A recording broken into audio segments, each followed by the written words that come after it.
Homework question 11.1 asks us, which of the following pairs of compounds can form hydrogen bonds with each other? So in order to determine if these pairs of compounds can hydrogen bond to each other, we have to think about what a hydrogen bond really is. And so a hydrogen bond we know can form if there's an HF, an HO, or an HN. If we focus on HF, for instance, we know that there's an electronegativity difference between the two atoms. That means that this ends up being a partially negative atom, and the hydrogen always ends up being partially positive. As a result, when you have a bunch of molecules together, they'll arrange themselves in very specific ways. And we see this interaction between the hydrogens and the fluorines. And this interaction that we see between the molecules, not within, but between, is the hydrogen bonding. So first, one compound must have an HFON bond. The other compound must have an FON atom to interact with this partially positive hydrogen. So for all of the pairs of compounds that they tell us, we're going to go through these two criteria and see if they match. If we first look at this set of molecules, we see that this right here has an OH bond, which fits our first criteria, that this H will be partially positive, and this can contribute to some sort of hydrogen bonding.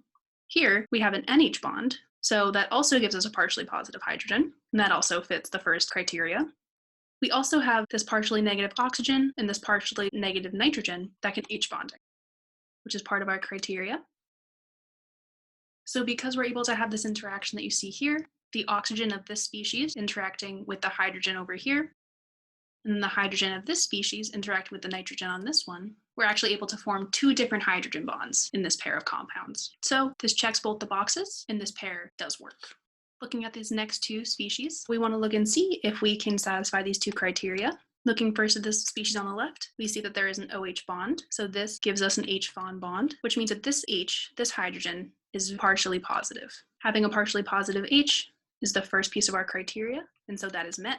We see that the other molecule, while it doesn't have an H, it's fine, because there is a partially negative oxygen right here. And we can tell that because oxygen is more electronegative than carbon. So the electron density from these two carbons will be pulled into this oxygen, making it partially negative.